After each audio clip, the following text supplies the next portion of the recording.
After about 30 years of existence, 6 to 8 shows depending on who you ask, and 4 television movies, the Scooby Doo franchise was struggling. The formula of 5 friends investigating mysteries and monsters, ending in a mask-off, human was behind it the whole time reveal, was losing steam. Time Warner had purchased Hanna-Barbera to help populate Cartoon Network, and a direct-to-video feature film was proposed. What happened next would change the course of the franchise, as 4 of the most well-known Scooby-Doo features were released to great success due to the way they broke the formula. The monsters were real! Welcome to what I'm calling, for lack of a better name, Scoobtober, where we'll take a look at staples of my childhood, the movies that are, in my opinion, the most nostalgic Scooby-Doo movies out there.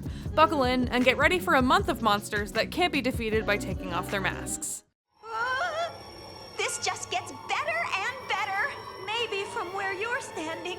What up? It's terror time again this week as we finally take a look at Scooby Doo on Zombie Island, the first ever direct-to-video film produced for the franchise, released in fall 1998. I was 3 years old when it came out, and I was a big Scooby Doo fan by the time I could talk. This movie was so crucial to my childhood. I was obsessed with it, and I loved watching it, despite it being one of the scariest pieces of media for kids that I was exposed to. Other ones I can remember include the Heffalumps and Woozles sequence from Pooh Bear, and the Return to Slab episode of Courage the Cowardly Dog. It truly was an amazing era of media to grow up in. After watching this movie again, I have a few questions, but I mostly just want to talk about what makes this movie so legendary among the many Scooby-Doo movies and shows. I had a great time watching this movie again. Let's go. Doesn't anybody want a beignet? What I want is a house that's really haunted. I mean, there must be one somewhere in Louisiana. I remember the beginning of this movie being so surprising and novel when I first saw it because the premise is that the gang have gone their separate ways after getting burnt out on solving mysteries over and over just to find it's some guy in a mask. Daphne is hosting a television series with Fred behind the camera, Velma owns a mystery bookstore, and Shaggy and Scooby are having trouble holding a job because they eat everything all the time and get fired for it. But the job we see them at is TSA food sniffers? Man, everyone else went in the directions of their interests and Shag and Scoob just became class traitors. Alrighty then. Daphne's birthday is coming up, so Fred contacts everyone else in the gang to reunite for a road trip to find a real ghost for the show. Many unmaskings later, they sit downtrodden in New Orleans discussing their efforts when Lena Dupree overhears them and invites them to her home on Moonscar Island, which is supposedly haunted by the ghost of a pirate named Morgan Moonscar. But this island, with its expansive swampland, beautiful hosts, and plentiful cats, has something very sinister lurking under the surface, and the gang is about to be face to face with their scariest mystery yet. There are so many things that I love about this movie. I think it's the strongest of the 4 made by Mook Animation and the Zombie Island team. The cell animation looks stunning, the character and environment designs are really high effort, and the horror is truly cranked up to 11 relative to most Scooby-Doo media. But what makes this movie stand out objectively though, regardless of what you think of the story or the art, is the way it truly saved the franchise. In 1991, a pup named Scooby-Doo ended, and Scooby-Doo disappeared from Saturday morning cartoons after almost 30 years. It seemed like Scooby-Doo was finally set to retire. Other animation companies like Disney were pushing the boundaries and dominating the scene with their works, and Nickelodeon and Fox were on the rise too. That same year, Turner Broadcasting System bought Hanna-Barbera, with the intention of using their properties to fill up the broadcasting schedule on their new animation-focused channel, Cartoon Network. This brought Scooby-Doo to the cable audience, and reruns were bringing in great ratings. In 1996, Turner Broadcasting merged with Time Warner, and the idea of a direct-to-video Scooby-Doo film was suggested. The team assembled consisted of seasoned members of the animation industry. Davis Doy was at the helm, screenwriting with Glenn Leopold, who had been working on Scooby-Doo since 1979's Scooby-Doo and Scrappy-Doo. Jim Stenstrom was set to direct, having been on Scooby-Doo project since 1983's The New Scooby and Scrappy-Doo Show. Rounding off what would become the Zombie Island team that we've talked so much about was Lance Falk, who served as model coordinator and color designer. The crew had complete creative freedom and basically no corporate oversight because it was thought to be a one-off experiment in a new format for the franchise. Some of the script was actually taken from Glenn Leopold's work on an unfinished episode of SWAT Cats called The Curse of Cataluna. Leopold wanted the villains to be unmasked, but Stenstrom and Doy wanted to try introducing real monsters, and Falk suggested that they combine the concepts, resulting in the story we know and love. I can't find the budget information for the actual production, but the movie was given $50 million in promotion, featuring partnerships with Campbell Soup, SpaghettiOs, Wendy's, Legos, and Cartoon Network, which aired the film on Halloween in 1998, a month and some change after the movie was released on VHS. It was also featured on the NASCAR Winston Cup Series No. 9 Ford Taurus for 7 races in September and October of that year. At the time, this was the largest marketing push in the history of Warner Brothers, and it paid off. Sales were much higher than expected, despite the VHS tape costing more than was standard for the era at 1995, and critical response was very positive, with the public perception of the movie over time only growing more affectionate. The film is widely regarded as one of the best entries in the entire franchise, and famous for its modernization of the characters and self-awareness of the script. The success of Zombie Island launched Scooby Doo back into the mainstream at high velocity. By 2002, there were 3 more direct-to-video films released, and the live-action Scooby Doo film was hitting theaters. As of the time of making this video, since the release of Zombie Island, there have been 3 theatrical films, 3 live-action films, 5 television shows with another one currently in production, 11 specials, 18 video games, and a whopping 37 direct-to-video Scooby-Doo films released, with at least one a year being released every year since they began, except for 2002, which I'm guessing is because of the live-action release and the departure of the Zombie Island team, which we've gone over already in my other videos this month. If you don't already know what happened there, just go watch those. It's a shame that the team was not treated with the respect they deserved as creators, because they literally brought this franchise back from the brink of death. And whether you think the current releases are good or not, it has certainly thrived in terms of funding since Zombie Island. Coming fall 1998, Scooby Doo on Zombie Island. It's Scooby Doo's first feature-length movie. Available only on video from Warner Brothers Family Entertainment.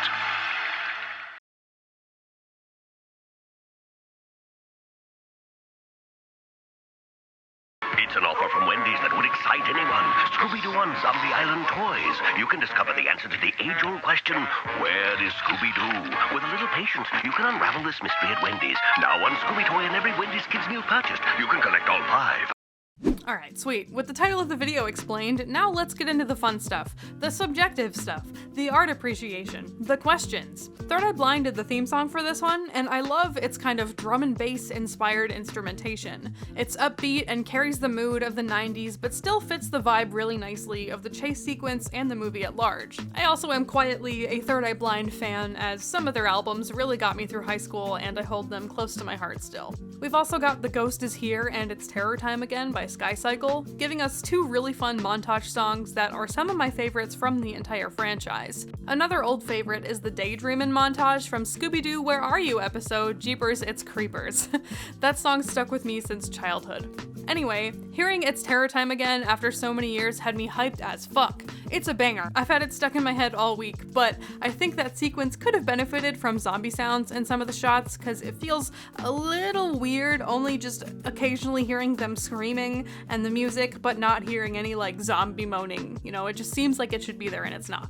So, something interesting happened with the casting in this movie, where almost all of the voice actors who had previously performed the Mystery Gang ended up not working on this film. Casey Kasem, I'm sorry if I'm saying his name wrong, refused to voice Shaggy because of his vegetarianism, unable to compromise with the team on what Shaggy would be eating in the film since they had already started animating him eating crawdads. He was recast with Billy West, you know, Fry from Futurama. Kasem was actually given the chance to redub his lines toward the end of the production, but he said no.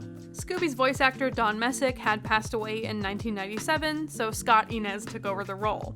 Mary Kay Bergman replaced Heather North as Daphne after only 1 day of recording. Frank Welker returned as Fred, and I found out an interesting tidbit about this. The team kept telling him to raise the pitch of his voice because they thought his voice was too low when they were doing the recordings. But it turned out that they were actually used to seeing reruns on Cartoon Network that were sped up to allow room for more commercials, which actually resulted in the pitch of the reruns audio being higher. Nowadays, when you speed something up, you can preserve the true pitch of media, so that was very interesting to me that they literally just raised the pitch of the entire broadcast just to speed it up. That makes me, I don't even know if you can watch them now, because I doubt that you can buy specifically the broadcasted versions, but if they're recorded somewhere, I'm very curious to see what that looked like, you know, looking back at it, to have entire episodes just sped up to make more time for commercials. Oh my god. Now, all of those voice actors I think did a great job, but BJ Ward voiced Velma, and while I've gotten some comments indicating she's a fan favorite voice actor for her, I do think her delivery on some of her lines feels a bit unnatural after watching it again, and there's just something about the way that she says some things that kind of took me out of the experience a little bit.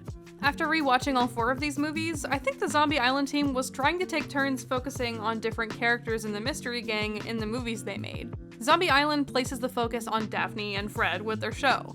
Witch's Ghost focuses on Velma and her trying to help Ben Ravencroft solve his mystery. Alien Invaders focuses on Shaggy and Scooby falling in love with Crystal and Amber. And then Cyber Chase just loses that direction entirely because they didn't get to write for it. As far as Zombie Island goes, I enjoyed seeing Daphne in the lead given how often she's made to just stand there and look pretty in this franchise. Her mission leads the story in this film, and she's even got some kick-ass self-defense moves. So it's always weird to me that Fred doesn't want her to go with Beau the gardener when they split up. Maybe he just wanted to be with her like always, I don't know. Velma and Daphne seem equally capable in this movie, but whatever. Speaking of Beau the gardener, he's a nice little red herring in this story, but the way they randomly nudge Velma romantically with scary white guys in these movies is kind of weird to me. The pacing in this one is better than the other 3. It's also the longest film at 77 minutes. Hey, we should do a segment on Lena's pecan pie, Daff. It's supernatural. You are so corny. She was so fed up with him in this movie, holy shit. They're still just having dinner at Lena and Simone's halfway through the movie, but they sprinkle in a few moments of horror and plenty of gags that keep things moving and true to the franchise, before swiftly turning it on its head and ramping up the horror in the last 20 minutes or so. First with them realizing the zombies are real in a scene that truly disgusted and horrified me as a kid, then with the zombie horde emerging from the swamp and them losing the camera, and therefore all proof of the haunted island, breaking it up with the voodoo scene that is somehow simultaneously creepy and seemingly intentionally slapstick humor, and then to the grand reveal of the movie, which, sorry, but this part's weird. So you're telling me that on this island full of catfish and crawdads and southern hospitality, there were also late 1700s settlers who worshipped a cat god? I'm guessing this part comes from Glenn Leopold's SWAT Cats script, but it just diegetically seems a little out of place, and it was a real head scratcher for me when I was watching it again. Regardless, the shot of Simone's transformation into a werecat is scary as hell. And so are those scenes of them sucking the life force out of Shaggy and Scooby, and the scene of the rest of the gang melting. Truly horrifying. I would also like to point out that the use of voodoo dolls in this film is highly inaccurate, and aside from the fact that slamming a voodoo doll against the wall shouldn't make the human slam against the wall based on what I understand to be believed about these practices, voodoo dolls are not used at all in Louisiana or New Orleans voodoo and have actually been denounced and declared irrelevant to the voodoo religion by the high priesthood of Louisiana voodoo. So it's kind of like in Witch's Ghost, where they just took an existing, real, actual religious practice of some kind and reappropriated it for their own story, therefore teaching kids false information about a real thing. Not a huge fan of that part. You could be one of 10,000 SpaghettiOs kids to win a Scooby Doo on Zombie Island video. Many will enter, few will win. To enter, write or see specially marked cans of SpaghettiOs.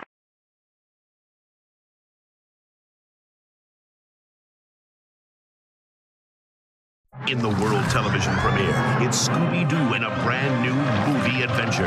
This time, the monsters are real.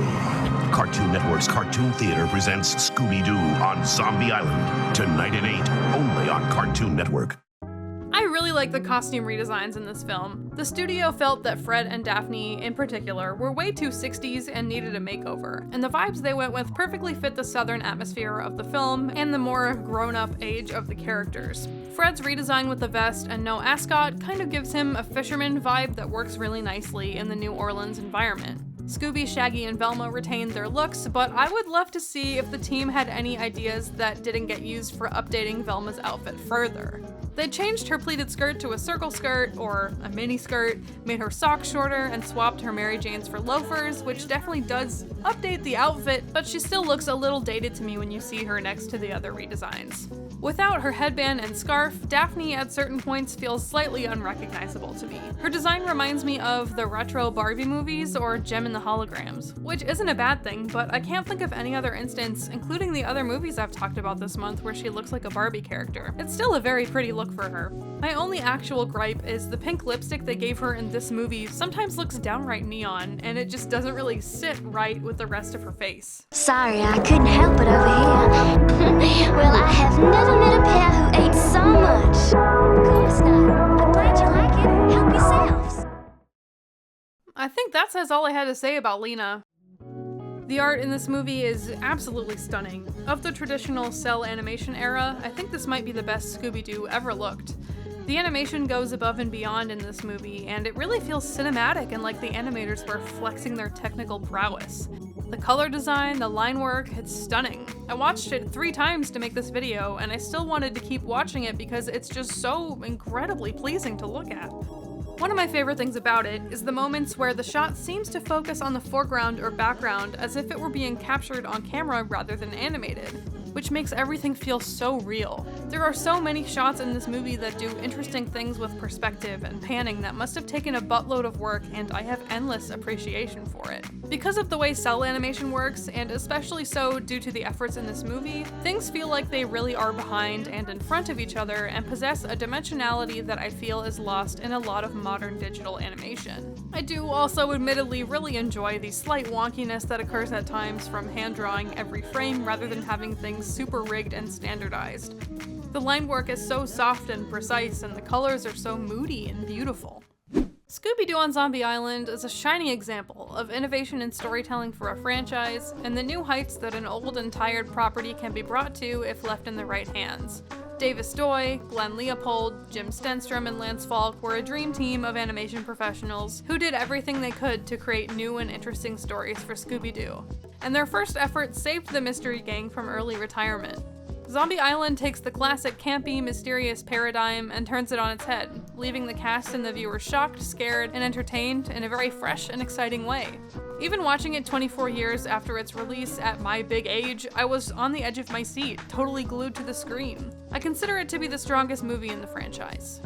It's truly a shame that, as the Zombie Island team continued to work on the films, their artistic integrity was interrupted by corporate intervention, outside writers, and pearl-clutching parents. By the time they got to Cyberchase, their innovative work had all but been erased. You can't even stream these movies on HBO Max with the rest of the Scooby content. Warner Brothers' decisions as of late have been increasingly awful, and when I see news about it, all I can think about is the series of bad choices they've made across different properties I've covered on my channel this fall. An omen of worse things to come. It's a scary time to be an animator or an animation fan, and I'm sending love to anyone watching this who's had that on their mind lately. Creatives know best and should be left to their own devices when making things. That's just like a general rule, but not one that gets followed under capitalism very often.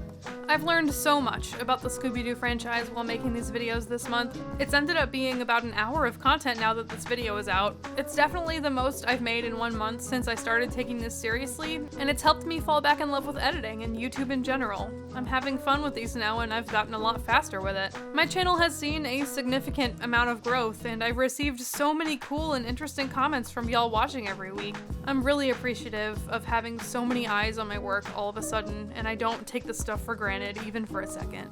I hope y'all will stick around for whatever I decide to talk about next. For the rest of this year, we'll probably talk about some more underrated and underhated properties, and I'll do some passion projects that I've had shelved for a while. And yes, if you're wondering, I'd love to bring this gang back to the channel sometime. This won't be the last time we hop in the mystery machine for an adventure. I just want you to know how grateful I am for all of the support and for all of you sharing your love for Scooby Doo with me as I remembered how much I love it too. Take care of yourself, stay hydrated, tell your friends you love them, and I'll see you again soon. Happy Halloween! Thank you so much for watching. I am the queen of the universe. The waves part. They engulf me in the waters.